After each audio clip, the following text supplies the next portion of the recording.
Pembacaan Alkitab 6 Mei. Perjanjian Lama Rut 2 ayat 1 sampai Rut 4 ayat 22. Naomi itu mempunyai seorang sanak dari pihak suaminya, seorang yang kaya raya dari kaum Elimelek namanya Boas. Maka Rut perempuan Moab itu berkata kepada Naomi, "Biarkanlah aku pergi ke ladang memungut bulir-bulir jelai di belakang orang yang murah hati kepadaku." Dan sahut Naomi kepadanya, "Pergilah anakku." Pergilah ia, lalu sampai di ladang dan memungut jelai di belakang penyabit-penyabit. Kebetulan ia berada di tanah milik Boas yang berasal dari kaum Elimelek. Lalu datanglah Boas dari Betlehem, ia berkata kepada penyabit-penyabit itu, "Tuhan kiranya menyertai kamu." Jawab mereka kepadanya, "Tuhan kiranya memberkati Tuhan." Lalu kata Boas kepada bujangnya yang mengawasi penyabit-penyabit itu, "Dari manakah perempuan ini?" Bujang yang mengawasi penyabit-penyabit itu menjawab, "Dia adalah seorang perempuan Moab. Dia pulang bersama-sama dengan Naomi dari daerah Moab. Tadi ia berkata, izinkanlah kiranya aku memungut dan mengumpulkan jelai dari antara berkas-berkas jelai ini di belakang penyabit-penyabit." Begitulah ia datang dan terus sibuk dari pagi sampai sekarang. Dan seketika pun ia tidak berhenti. Sesudah itu berkatalah Boas kepada Rut, "Dengarlah dahulu anakku. Tidak usah engkau pergi memungut jelai ke ladang lain dan tidak usah engkau pergi dari sini. Tetapi tetaplah dekat pengerja-pengerjaku perempuan. Lihat saja ke ladang yang sedang disabit orang itu. Ikutilah perempuan-perempuan itu dari belakang. Sebab aku telah memesankan kepada pengerja-pengerja lelaki, jangan mengganggu engkau. Jika engkau haus, pergilah ke tempayan-tempayan dan minumlah air yang dicedok oleh pengerja-pengerja itu." Lalu sujudilah Rut menyembah dengan mukanya sampai ke tanah dan berkata kepadanya, "Mengapakah aku mendapat belas kasihan daripadamu sehingga Tuhan memperhatikan aku, padahal aku ini seorang asing?" Boas menjawab, "Telah dikabarkan orang kepadaku dengan lengkap segala sesuatu yang engkau lakukan kepada mertuamu sesudah suamimu mati, dan bagaimana engkau meninggalkan ibu bapakmu dan tanah kelahiranmu, serta pergi pada suatu bangsa yang dahulu tidak engkau kenal. Tuhan kiranya membalas perbuatanmu itu, dan kepadamu kiranya dikaruniakan upahmu sepenuhnya oleh Tuhan Allah Israel, yang telah di bawah sayapnya engkau datang berlindung." Kemudian berkatalah Rut, "Memang aku mendapat belas kasihan daripadamu, ya Tuanku, sebab Tuhan telah menghiburkan aku dan telah menenangkan hati hambamu ini. Walaupun aku tidak sama seperti salah seorang hamba-hambamu perempuan."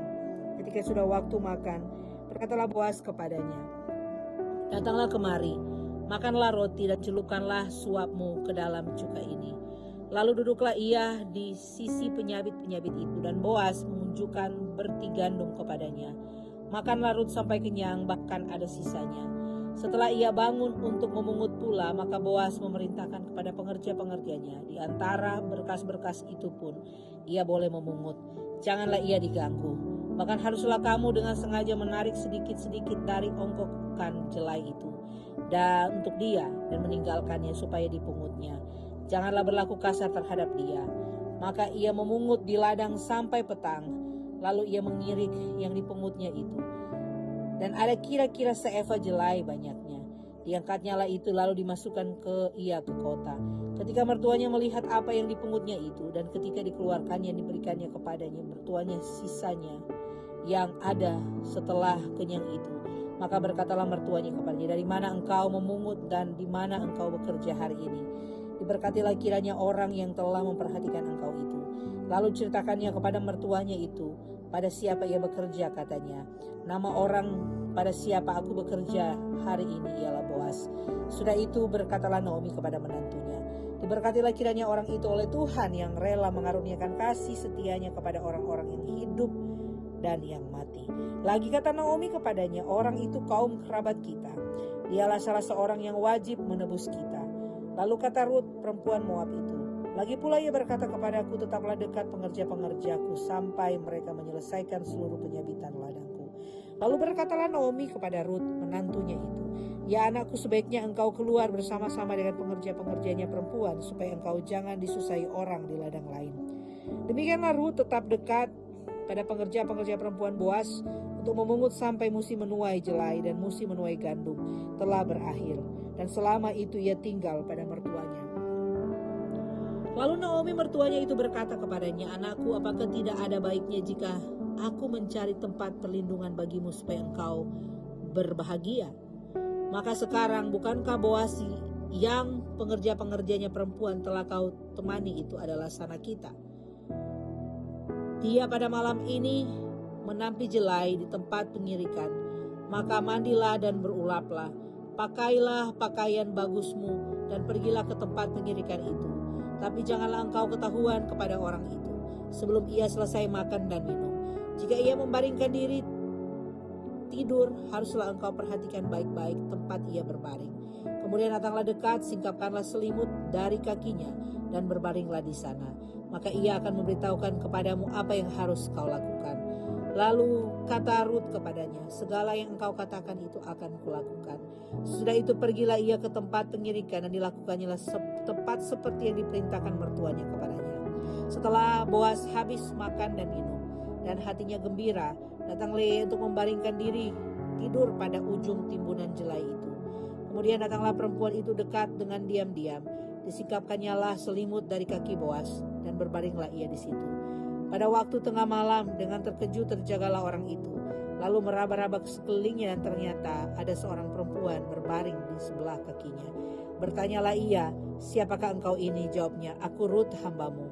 Kembangkanlah kiranya sayapmu melindungi hambamu ini, sebab engkaulah seorang kaum yang wajib menebus kami. Lalu katanya, diberkatilah kiranya engkau oleh Tuhan ya anakku. Sekarang engkau menunjukkan kasihmu lebih nyata lagi daripada yang pertama kali itu, karena engkau tidak mengejar-ngejar orang-orang muda, baik yang miskin maupun yang kaya. Oleh sebab itu anakku, janganlah takut. Segala yang kau katakan itu akan kulakukan kepadamu. Sebab setiap orang dalam kota kami tahu bahwa engkau seorang perempuan baik-baik. Maka sekarang memang aku seorang kaum yang wajib menebus, tetapi walaupun demikian masih ada lagi seorang penebus yang lebih dekat daripadaku. Tinggallah di sini malam ini, dan besok pagi jika ia mau menebus engkau, baik, biarlah ia menebus. Tetapi jika ia tidak suka menebus engkau, maka akulah yang akan menebus engkau demi Tuhan yang hidup. Berbaring sajalah, tidur sampai pagi. Jadi berbaringlah ia tidur di sebelah kakinya sampai pagi. Lalu bangunlah ia sebelum orang dapat kenal mengenal. Sebab kata Boas, janganlah diketahui orang bahwa seorang perempuan datang ke tempat pengirikan. Lagi katanya, berikanlah selendang yang engkau pakai itu dan tadakanlah itu. Lalu ditadakannya selendang itu. Kemudian ditakarnyalah 6 takar jelai ke dalam selendang itu. Sesudah itu pergilah Boas ke kota. Setelah perempuan itu sampai kepada mertuanya, berkatalah mertuanya itu, bagaimana anakku? Lalu diceritakanlah semua yang dilakukan orang itu kepadanya. Serta berkata, yang 6 takar jelai ini diberikannya kepadaku, sebab katanya, engkau tidak boleh pulang kepada mertuamu dengan tangan hampa. Lalu kata mertuanya itu, duduk sajalah menanti anakku sampai engkau mengetahui bagaimana kesudahan perkara itu. Sebab orang itu tidak akan berhenti sebelum diselesaikannya perkara itu pada hari ini juga. Boas telah pergi ke pintu gerbang dan duduk di sana. Kebetulan lewatlah penebus yang disebutkan Boas itu. Lalu berkatalah Boas, hai saudara, datanglah dahulu kemari, duduklah di sini. Maka datanglah ia, lalu duduk. Kemudian dipilihnyalah 10 orang dari para tua-tua kota itu dan berkata, duduklah kamu di sini. Maka duduklah mereka. Lalu berkatalah ia kepada penebus itu, tanah milik kepunyaan saudara kita Elimelek hendak dijual oleh Naomi yang telah pulang dari daerah Moab. Jadi pikirku baik juga hal itu kusampaikan kepadamu, sebab berikut belilah tanah itu di depan orang-orang yang duduk di sini dan di depan para tua-tua bangsa kita. Jika engkau mau menebusnya, tebuslah. Tetapi jika engkau tidak mau menebusnya, beritahukanlah kepadaku supaya aku tahu, sebab tidak ada orang yang dapat menebusnya kecuali engkau, dan sesudah engkau aku.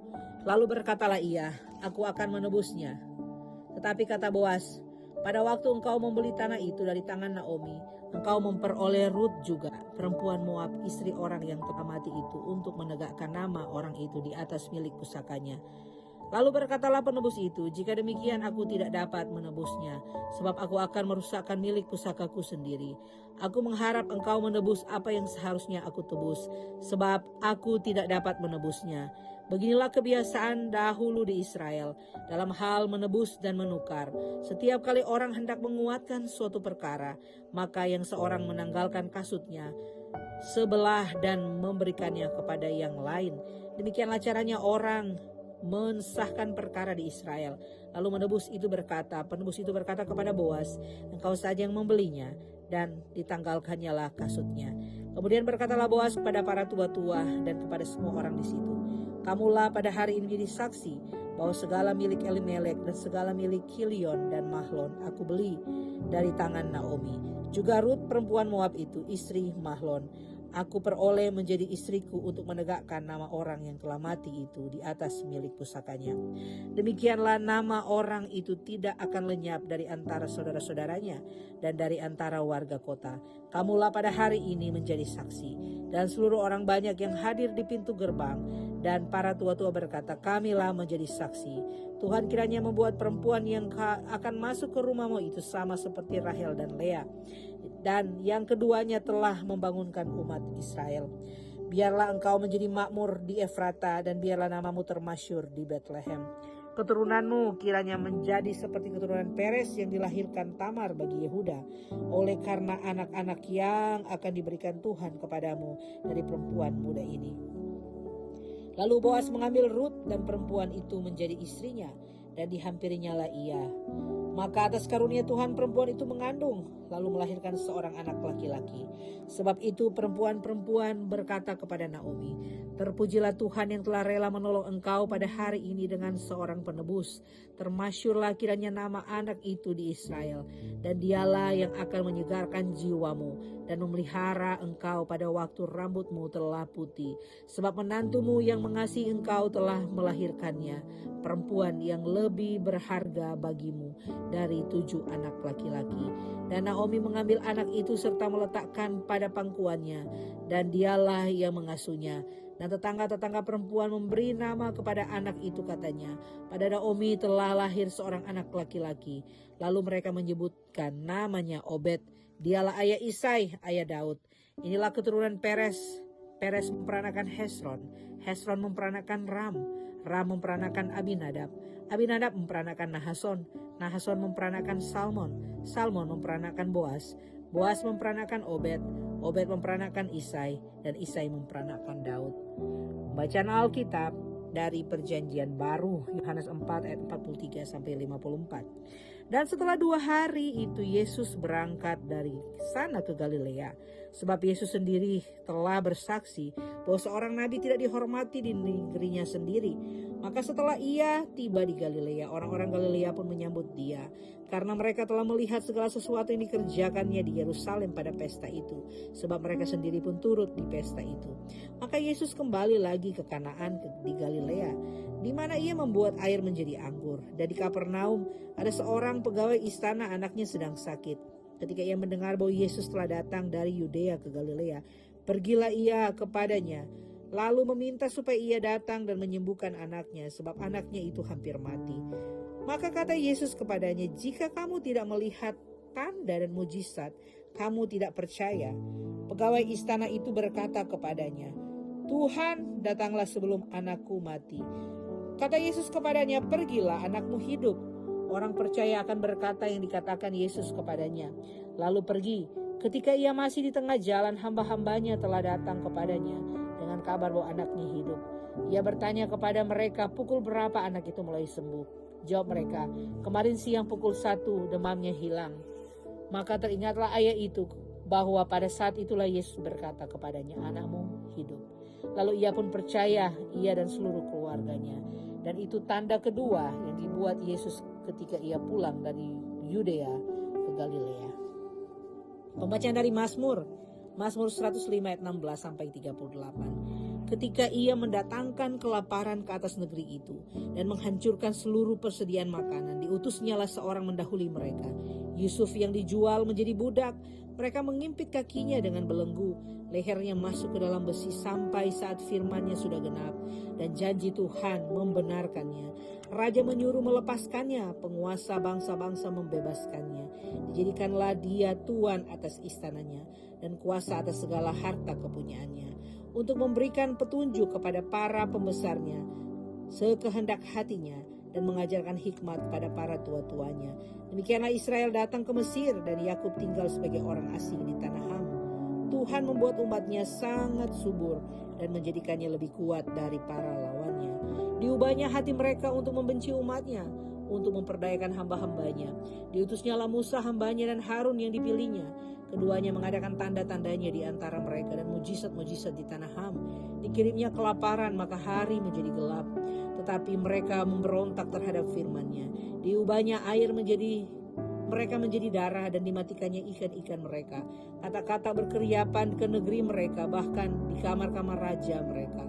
Ia berfirman, maka datanglah lalat pikat dan nyamuk-nyamuk ke seluruh daerah mereka. Dicurahkannya hujan es ganti hujan mereka, dan api yang menyala-nyala di negeri mereka. Dirubuhkannya pohon anggur dan pohon ara mereka, dan ditumbangkannya pohon di daerah mereka. Ia berfirman, maka datanglah belalang-belalang pelompat tidak terbilang banyaknya, yang memakan segala tumbuh-tumbuhan di negeri mereka dan memakan hasil tanah mereka. Dibunuhnya semua anak sulung di negeri mereka, mula segala kegagahan mereka. Dituntunnya mereka keluar membawa perak dan emas, dan di antara suku-suku mereka tidak ada yang tergelincir. Orang Mesir bersuka cita ketika mereka keluar, sebab orang-orang Mesir itu ditimpa ketakutan terhadap mereka. Bacaan dari Amsal Hikmat hari ini. Amsal 14 ayat 26 sampai 27. Dalam takut akan Tuhan ada ketentraman yang besar, bahkan ada perlindungan bagi anak-anaknya. Takut akan Tuhan adalah sumber kehidupan, sehingga orang terhindar dari jerat maut. Demikian pembacaan Alkitab hari ini.